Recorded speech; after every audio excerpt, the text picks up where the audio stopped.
A psicanalista Isildinha Batista Nogueira publicou um livro, A Cor do Inconsciente, que fala que o sofrimento psicológico é uma das marcas mais dolorosas do racismo.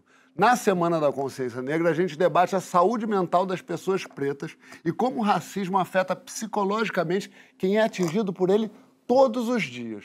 E como todos nós podemos entender melhor o sofrimento e ser melhores aliados dessa causa. Zé, me conta uma coisa. Eu fui ler sobre você, puxar tua capivara, e peguei várias entrevistas. Uma delas, você diz que você se descobriu preto aos 15 anos. Quero saber como é que foi esse processo, como é que isso funcionou na tua cabeça. No primeiro momento foi bem doloroso, né? Porque foi um período em que... porque tem aquela fase, o Brasil é muito interessante, como ele constrói, como ele torna um tormento a construção da identidade negra. Então, no meu caso, eu descobri com rap, né? Então, era uma época que a gente não tinha... Era ali 15 anos de idade, você está procurando saber o que você vai ser, qual é a identidade, qual é o time que você pertence. E tinha muita essa coisa de gangue de rua na época, baile funk e tal. Então, aquilo era referência de positivo. E aí o rap vem e fala o seguinte, que era o Negro Limitado, o nome da música do Racionais de 92. Ele fala que, assim, você se acha o cara, um malandrão e tal, mas veja só você, não sabe dizer de qual o número do próprio RG. Primeiro, inclusive, eu aprendi e decorei meu RG para sempre. E só que isso deu um creche assim na cabeça que você, como se adquirisse um terceiro olho, e aí você passa a enxergar uma série de questões, a poder ter uma capacidade de diagnosticar quando o racismo de tipo brasileiro acontece. Que é o racismo que todo mundo, se você perguntar aqui no estúdio, quem acredita que existe racismo no Brasil, todo mundo vai dizer que concorda. Mas se você perguntar quem é racista aqui, talvez ninguém diga que é. Esse é o tipo de racismo brasileiro. E a pergunta é, onde é que o racismo se esconde? Aí você vai ver na dinâmica, é quando tu puxa nas brincadeiras, principalmente nas brincadeiras, é onde se instala muito essa questão. Porque quem ri tá de boa, mas que é o motivo da piada. Claro. Né? Então eu lembro dos moleques que era mais claro na favela, chamando a gente de nariz disso, cabelo daquilo, brinquedo não sei de quê. Para eles, mesmo morando na mesma rua, na mesma lama, na mesma favela, a cor deles identificava ele com algo positivo, bonito, belo. E ele, quando diz isso pra gente, tinha um peso enorme, cara. Então, uma construção sempre problemática na identidade nossa. Eu acho que isso tem a ver também com a forma de como é que eu vou tratar uma grande massa de população que é despejada no dia 13 de maio, né? Como é que é o dia 14. Você tem que desorientar essas pessoas. E aí você encontrar, às vezes, não é uma coisa muito boa. E aí eu lembro que a gente fugia para querer ser marrom bombom, querer ser bronzeado, querer ser qualquer coisa. Preto não podia, né? Era de uma época que não tinha referência. Hoje a gente encontra com nossos ídolos, né? O moleque se encontra com o Emicida na rua e tal. Na minha época não tinha essa referência, isso era apagado. Por isso que restava também pouca coisa da gente falar. Então, no rap era polícia, racismo, miséria. E tinha aquela coisa da crítica, né? Machista às mulheres. Então, era muito base do rap na época. Depois vem um outro momento que é como é que organiza a raiva que você sente, o ódio, e como é que você politiza a revolta. Aí é onde você tem um outro desafio. E isso é muito difícil porque tu beira ficar um cara neurótico ou um cara que quer arrumar treta o tempo inteiro. E aí eu tive que desenvolver, como forma para manter minha saúde mental equilibrada, a estratégia do constrangimento pedagógico, que era começar os racistas passarem um pouco de constrangimento para eles entenderem. Porque também eu fiquei pensando, porra, se nós for passar fogo em todo mundo que vai cometer racismo, vai sobrar nem nós às vezes, porque a gente também está todo mundo, né, embriagado na cultura do racismo. Eu acho que ao mesmo tempo, eu ouvindo Zezé falar de se descobrir preto, eu de alguma forma também me descobri branco. Eu estava vendo o Trevor Noah falando, e é muito interessante ele falando assim, o branco não percebe que as coisas erradas, porque o mundo foi feito para o branco, para as coisas para ele. O homem branco, o mundo está funcionando porque ele foi feito para isso. E aí eu comecei a parar para pensar, não é só prestar atenção em privilégio, mas é tentar entender, de furar essa bolha, porque minha escola só tinha branco, minha família só tem branco, todos os pretos da minha vida foram sempre empregados, os garçons, sempre fazendo algum serviço, e minha vida foi essa. Eu não parei para pensar quando eu era adolescente, eu não tive instrução para isso, nem quando eu estava entrando na fase adulta inicial, de entender que o mundo tinha sido feito para mim e não para outros. E, de repente, quando eu começo a me perceber, começo a perceber as pessoas à minha volta, eu começo a entender e sair dessa bolha, você começa a sacar que realmente o mundo foi feito para que eu desse certo, não para o Emicida, não para o Zezé. O mundo foi feito para que o João funcionasse, conseguisse as coisas que ele consegue, e conseguiu, inclusive. E aí, quando você se dá conta disso, é um mundo que se abre, porque daí você começa a olhar para trás, você começa a reparar quem está do seu lado, e imediatamente começam a cair paredes do seu lado, e você se sente completamente exposto, falando, meu Deus, como é que eu não percebi isso até agora? Como é que eu continuei e isso não interferiu em mim? Porque esse ponto de virada faz muita diferença na cabeça, estou falando aqui do homem branco, porque é o que sou, de parar de se olhar no espelho, né? De olhar aqueles brancos todos e entender que tem um monte de outras pessoas para quais o mundo não está funcionando. Eu gosto muito da comunicação, cara, esse negócio do branco no Brasil, que é interessante. De novo, o racismo de tipo brasileiro. Se tu vê, quando rolou, eu botei esse nome Preto Zezé só de provocação também necessário, incômodo necessário, né? E aí o cara vem e fala sobre as nossas cores. Que você não é preto, você é meio marrom, meio mulato.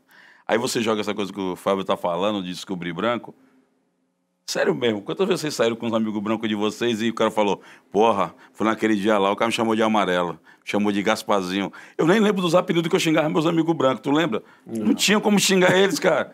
Então, pro branco, não é nem necessidade de falar, não é uma necessidade de saber cor, entendeu, Fábio? É muito louco isso. Tá falando com o Condizila agora, a gente passou por uma geral em São Paulo, a gente dirigindo carros caros em São Paulo, e a gente falando sobre essa coisa de como é que você cruza a linha do imaginário, né? Você rompe, você vai para um lugar, né? Que branco não tem necessidade de saber que é branco. Agora, tu cruzar essa linha e ir para um lugar que geralmente as pessoas não estão acostumadas a te ver lá, aí acende. O cara diz, mas racismo no Brasil não é igual aos Estados Unidos. Não, é mais sofisticado.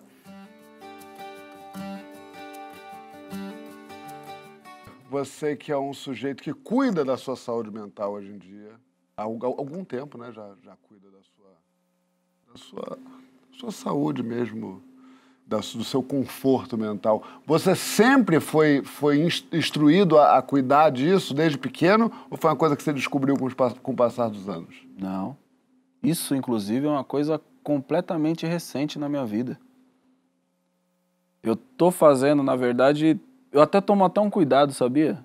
Para falar, porque às vezes você fala sobre isso e as pessoas que estão assistindo a gente, elas colocam você, por estar partilhando essa experiência, já num lugar de alguém que é uma referência. Então, às vezes eu entro na internet e as pessoas estão me mandando mensagem como se elas pudessem se tratar comigo, como se eu fosse uma referência ou até um profissional.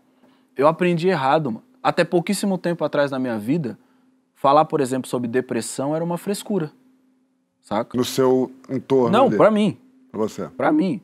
É muito recente de eu olhar no espelho e pensar, tipo, mano, você não tem o direito de falar sobre isso, saca? Tem gente que tá passando fome, tem gente que tá sem ter onde morar, tem gente que tá sem emprego, sabe? Esse problema invisível que você acha que você tem é frescura. Eu dizia isso pra mim. Então eu tô fazendo um caminho agora que ele é mais difícil porque quando você aprende errado, o desaprender é foda pra você largar, saca? E é por isso que eu entro com muita calma, mano, em todos os assuntos, porque eu sei que, pô, também sou iniciante em vários deles, saca? E aí, no meio disso, o que eu vou fazendo? Tentando ler, tentando me informar, tentando conhecer, inclusive, até te pedir o livro aí. Vai ganhar. Falei, me dá esse livro aí que eu quero ler, porque eu tô me construindo, tô nesse processo. Tem um processo de você se descobrir enquanto preto, tem um processo de você se descobrir enquanto brasileiro. O que é o brasileiro? Saca? Porque o brasileiro, ele não é o africano.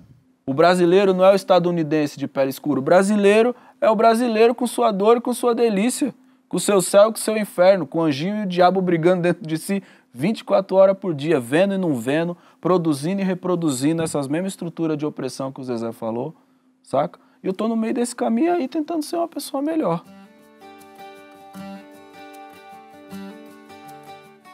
E eu quero saber de você se a cor da pele reflete na cor do inconsciente, se existe isso. E o que Freud vai dizer sobre isso? Curado pela vossa sabedoria. Então, eu gosto muito desse título. Para mim, inconsciente tem cor. Em sociedades racistas, inconsciente tem cor. Quando a gente fala de inconsciente, eu acho que a primeira ideia que nos vem à mente é a do inconsciente na sua dimensão individual. O inconsciente como história da formação de cada sujeito, né? O inconsciente como aquilo que é formado pelas identificações, pelas idealizações, pelos recalques, pelos traumas que cada indivíduo produz ao longo da sua vida. Mas tem uma outra dimensão do inconsciente, que é a dimensão coletiva do inconsciente. É o inconsciente como conjunto de valores que vigoram em determinada cultura e que os indivíduos inconscientemente assimilam. Nesse sentido, esse inconsciente social deve ser pensado por meio de uma categoria como alienação, como ideologia. Olha que interessante, são categorias marxistas, né? Então, quando você pensa o que seria um inconsciente negro, você tem que pensar o que é a formação psíquica de uma pessoa negra alienada numa sociedade racista, né? Eu já falei aqui várias vezes, certamente vão se lembrar, de conceitos do Freud que são muito importantes. Eu ideal, ideal do eu, aquelas coisas, né? O eu ideal é basicamente a imagem idealizada que o sujeito tem de si próprio, né? O que o sujeito gostaria de ser, ou mais exatamente a imagem pela qual o sujeito gostaria de ser reconhecido pelos outros, tá? Numa sociedade racista, esse eu ideal, ele sempre será um eu ideal que idealiza o valor do branco. Porque uma sociedade racista é uma sociedade, uma ideologia branca. Agora, imagina o que é um sujeito negro formar um eu ideal numa sociedade cujos valores são brancos, sendo ele negro. A autoimagem dele, o ideal dele, será de alguma maneira branco, e ele é negro. O sofrimento psíquico que isso causa é uma coisa brutal. Não, agora a dona Fátima, minha mãe, em Fortaleza, tendo que criar um monte de filho homem dentro de uma favela, e teve um período que eu tive muita raiva da minha mãe. Eu botei até isso num livro, né? Está falando sobre a trajetória da CUFA dentro da pandemia. Eu falo que ela pegou o Covid, e ela é gostosinha do Covid, né? Hipertensa, gordinha e tal, toda... E tudo que o Covid adora. E passou batido. E eu lembrei, né, falando dela, eu fui lembrar da época que eu tinha raiva da minha mãe, porque eu fiquei muito preocupado com ela, fiquei muito tenso. Minha mãe não deixava andar com as roupas que a gente queria andar, e né, eu sou da época que tinha roupa de sair. Então, um cara que não tinha roupa sabe o que era roupa de sair, era tipo armadura, aquela roupa que tu vestia, né, dava uma sustância assim, ó. Não deixava andar com os caras que eu achava legal da rua, não deixava eu ficar no tal lugar que era todo mundo ficava, e as meninas passavam lá, a gente queria paquerar e tal, dar o primeiro beijo. Passado o tempo, eu entendi que minha mãe, sem nem conhecer meu amoroso Silvio Almeida, meu professor, minha mãe já estava descobrindo como é que funcionava o racismo estrutural do ponto de vista que aí eu acho que tem a questão psíquica, mas tem a questão material, física do dia a dia, que é quem gera a maioria dos transtornos. Ou seja, minha mãe não queria que eu andasse com aqueles caras, porque eram os caras que todos morreram, inclusive. Não queria aquele tipo de roupa porque a polícia parava, porque você tinha o estereótipo do suspeito, né? Aliás, do culpado até provar o contrário, e aquele lugar onde aconteciam os conflitos, ou da galera de bairro, ou da polícia dava geral e dava batida. Então minha mãe conseguiu fazer com que a gente sobrevivesse nessa trajetória. A mulher que não tem muita instrução e tal, beijo pra dona Fátima, mas eu acho que o Brasil, ele é um transtorno permanente contra o cidadão preto.